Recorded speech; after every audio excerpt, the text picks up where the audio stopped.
Chapitre 9, partie 3. La face lumineuse de la mort. Je grimpe de rocher en rocher, progressant de manière régulière. Les muscles de mes jambes et de mes cuisses endolorissent par l'étirement. Dans cet état proche de la transe, lié à un effort physique lent et répété, j'approche du sommet. Je suis seul à présent, sous le ciel large et profond. Mes copains, occupés à prendre des photos de l'océan, sont restés plus bas.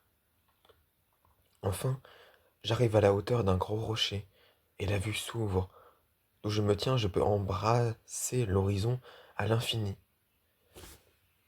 C'est comme si je regardais le bord de la terre, là où l'eau rencontre le ciel, bleu sur fond bleu. Le vent hurle et me fouette le visage. Je regarde en l'air, c'est à couper le souffle. Je suis en Afrique du Sud, au cap de Bonne-Espérance, jadis considéré comme le point géographique le plus méridional, tout à la fois du continent et du globe. C'est un site agité par les tempêtes et cerné d'eau traiteuse. Un endroit qui a vu défiler des siècles d'échanges commerciaux et d'aventures humaines. Le lieu, paradoxalement, des espoirs perdus. Il y a un dicton portugais qui dit Ele dobla o cabo da boa esperança. Traduction, il franchit le cap de bonne espérance. Tu sais quoi? Contrairement à ce qu'on pourrait penser, ça veut dire que la personne concernée est arrivée au terme de sa vie, qu'elle est incapable d'aller plus loin et qu'elle s'apprête à mourir. J'avance sur ce gros rocher en direction du bleu, dont l'immensité remplit mon champ de vision. Je transpire mais j'ai froid. Je suis tout excité et en même temps anxieux. Est-ce que c'est ça? Le vent gifle mes oreilles, je n'entends rien mais je vois nettement le bord, là où le rocher rencontre l'oubli. Je m'arrête et reste debout, là, à quelques mètres, pendant un moment. Je peux voir l'océan tout bas, le clapotis des vagues, l'écume au pied des falaises sur des kilomètres de part et d'autre. Les vagues semblent comme remonter contre l'impénétrabilité des parois rocheuses. Juste devant moi, c'est le vide et la mer, à une cinquantaine de mètres plus bas. À ma droite, en contrebas, les touristes agglutinés mitraillent le paysage. On dirait des fourmis. À ma gauche, c'est l'Asie. Devant moi, c'est le ciel, et derrière tous les espoirs que j'ai emmenés avec moi. Et si c'était ça? Si ce n'était que ça? Je regarde autour de moi, je suis seul, je m'approche du bord de la falaise. Tout se passe comme si le corps humain était équipé d'un radar détectant le danger mortel.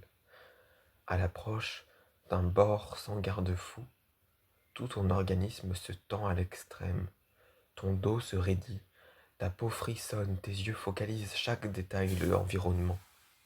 Tu choses du plomb, comme si un puissant aimant t'attirait subrepticement vers l'arrière, vers la sécurité. Mais je combats les vents. Mes pieds lestés s'avancent plus près du bord. À environ 1,50 m du bord, c'est autour du cerveau, pas en reste, de s'allumer. Tu es à présent assez près pour bien voir la paroi et toutes sortes d'images indésirables t'assaillent.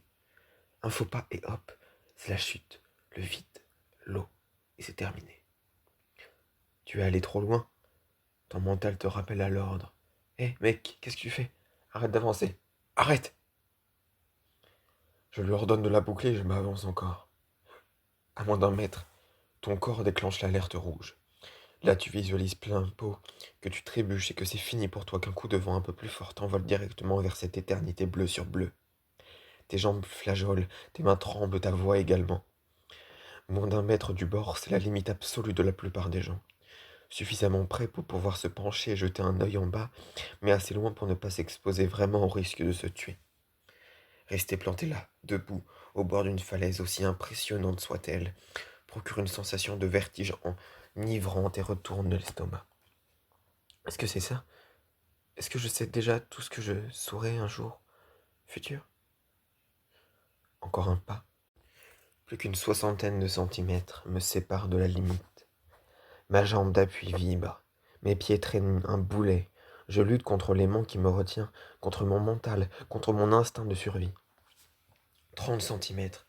La pente qui dégringole me saute aux yeux. J'ai envie de crier, mon corps se recroqueville, le vent souffle en rafale, les images mentales me décochent des crochets du droit. À 30 petits centimètres du bord, tu flottes, tu te confonds avec le ciel lui-même, et tu t'attends à tomber d'un instant à l'autre. Je me suis accroupi, je reste là, un moment, immobile, reprenant mon souffle et mes esprits. Je me force à regarder en direction de l'eau qui frappe les rochers tout en bas.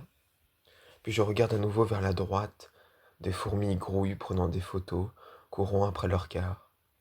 Quelqu'un m'aurait-il repéré? Je voudrais que ce soit le cas. Personne ne peut me voir, ça tombe sous le sens, mais je nage un plan irrationnel. Et même si on pouvait m'apercevoir de loin, on ne pourrait rien me dire pour autant ni rien faire pour moi. Je n'entends que le vent. Est-ce que c'est ça? Je frissonne de partout, la peur se fait, euphorie, et m'aveugle, je suis concentré comme entré en méditation.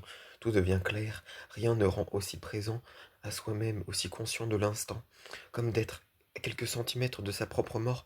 Je me redresse, regardant de nouveau l'horizon, et me surprends à sourire. À ce moment précis dans mon souvenir, je suis prêt à mourir. De telles rencontres provoquées, vertigineuses, de notre condition de mortels se pratiquaient déjà dans l'Antiquité. Les stoïciens de la Grèce et de la Rome antique recommandaient ainsi à leurs contemporains de toujours garder bien présente à l'esprit l'idée de leur propre mort, afin de goûter la vie et d'en relativiser les difficultés. De même, le bouddhisme dans ses déclinaisons envisage la pratique de la méditation comme un moyen de se préparer à la mort tout au long de la vie. La dilution de l'ego, jusqu'à atteindre l'état d'illumination du nirvana, s'y conçoit comme une répétition du passage de l'autre côté. Et Mark Twain, cet excentrique fantaisiste, débarqué sur Terre avec la comète de Halley, est reparti avec elle. D'ajouter, la peur de mourir découle de la peur de vivre.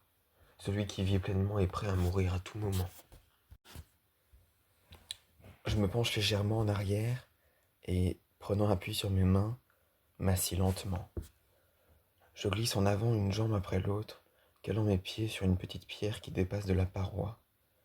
Je repose là, incliné vers l'arrière, à sentir le vent agiter mes cheveux. La peur est à présent supportable, du moins tant que je ne détache pas le regard de la ligne d'horizon. Passé un moment, je me remets debout et fixe une nouvelle fois le bas de la falaise. Voilà qu'elle ressurgit aussitôt, remontant le long de ma colonne, envoyant des décharges dans mes membres, me reliant mentalement à chaque point de mon corps, par moments étouffantes. Alors, à chaque suffocation, je fais le vide, focalisé sur le précipice à mes pieds, me contraignant à regarder en face l'éventualité de ma mort, à la toucher du doigt. Me voilà assis au bord du monde, à l'extrémité la plus méridionale de l'espoir, à la porte de l'Orient. Comme étourdi par les bouffées d'adrénaline, j'en ressens une excitation à demeurer ainsi immobile et calme, pleinement conscient. J'écoute le vent, je scrute l'océan aux confins de la terre et je souris dans la lumière. Quand nous passons notre temps à courir après un peu plus de fric, un peu plus de gloire et d'attention, un peu plus d'assurance que nous avons raison ou que nous sommes aimés, la mort qui balaie tout nous confronte à une question autrement plus lourde. Que vas-tu laisser derrière toi? Quelle empreinte, quelle influence auras-tu eue? En quoi le monde sera-t-il différent quand tu n'en seras plus? On dit qu'un papillon qui bat des ailes en Afrique peut provoquer un ouragan en Floride. Eh bien, quel ouragan vas-tu laisser dans ton sillage? Comme le soulignait Ernest Becker, c'est la seule interrogation qui vale. Mais tu l'éludes. Primo parce que c'est dur, secondo parce que ça fout les jetons, et tertio parce que tu n'as fichtrement aucune idée de ce que tu fais vraiment. Le risque, cette confusion des valeurs qui soit le superficiel se substituer à l'important et l'important disparaître derrière le futile, qui laisse le contrôle de tes désirs, de tes ambitions à l'insignifiance. Seule certitude, en ce bas monde, la mort devra être la boussole. Elle est en tout cas la bonne réponse à toutes les questions que nous devrions poser, mais ne posons pas, posons jamais. L'accueillir, lui réserver une place en toute décontraction, C'est t'envisager toi-même comme plus grand que toi, choisir des valeurs qui dépassent le service de ton seul moi. Que tu écoutes Aristote ou les psychologues de Harvard, Jésus-Christ ou encore ces sacrés Beatles, ils enracinent tout le bonheur authentique dans une même démarche. S'investir dans l'au-delà de notre personne avec la conviction d'être partie intégrante d'un ensemble bien plus vaste, et que notre vie n'est qu'un produit dérivé parmi d'autres d'une production inintelligible. C'est pour ça que les gens vont à la messe. C'est pour ça qu'ils se font la guerre, qu'ils fondent un foyer, épargnent pour leur retraite, édifient des ponts, inventent des téléphones cellulaires, pour cet instant où ils entrevoient qu'ils font partie de quelque chose de supérieur et d'inconnaissable. Dire que notre petit ego nous détourne de tout ça, nous plaçant nous-mêmes au centre de l'univers, d'un univers dont nous subirions toutes les injustices et mériterions tous les bienfaits. Comme nous croire tout-puissants et nous contempler le nombril nous isole, nous crevons de telles dynamiques toxiques. En écho à l'injonction actuelle à se faire plaisir, nous croyons mériter des égards, revendiquons des droits sans contrepartie, déployons des prétentions sans fondement. Ne faut-il pas paraître génial quand l'époque ne retient que l'extraordinaire, au risque de confondre reconnaissable et réussite? Tu es génial, déjà. Que toi-même et les autres en ayez conscience ou pas. Et pas parce que tu as lancé une appli pour iPhone, que tu es sorti diplômé avec un an d'avance, ou que tu t'es offert un bateau à la con. Tu l'es parce qu'en pleine confusion, tu continues de privilégier ce qui compte à tes yeux, même si tu dors dans la rue et crèves la dalle. Comme nous tous, tu es appelé à disparaître. Pourquoi? Parce que tu auras eu la chance de naître, recevant toi aussi le cadeau de la vie. Tu ne réalises pas? Monte donc à l'occasion en haut d'une falaise et tu vas t'en rendre compte. Bukowski a écrit un jour: chacun d'entre nous est promis à la mort. Quel cirque! Cela devrait suffire à nous faire nous aimer les uns les autres, mais non. Les futilités de la vie nous paralysent, nous sommes dévorés par ce néant. Je me rappelle cette nuit où j'ai vu le corps de mon copain Josh repêché dans le lac par le SAMU. Je me revois fixer le ciel noir du Texas et assister à la lente dissolution de mon ego dans cette masse sombre. Je mesure avec le recul du temps à quel point cette tragédie m'a fait grandir. Oui, elle m'a aidé à investir l'ici et maintenant, à revendiquer mes choix et à poursuivre mes rêves sans vergogne. Au-delà de ces leçons de vie, j'en retiens surtout l'enseignement plus essentiel, selon lequel il n'y a rien à craindre. Jamais. Je m'en suis pénétré pour ne plus m'en défaire. Et garder tout ce temps à l'esprit l'idée de ma finitude.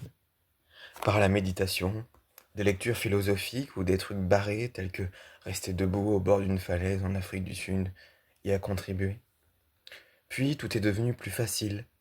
Je ne m'éloigne jamais tout à fait de l'obscurité, en sorte que la vie m'apparaît dans sa lumière.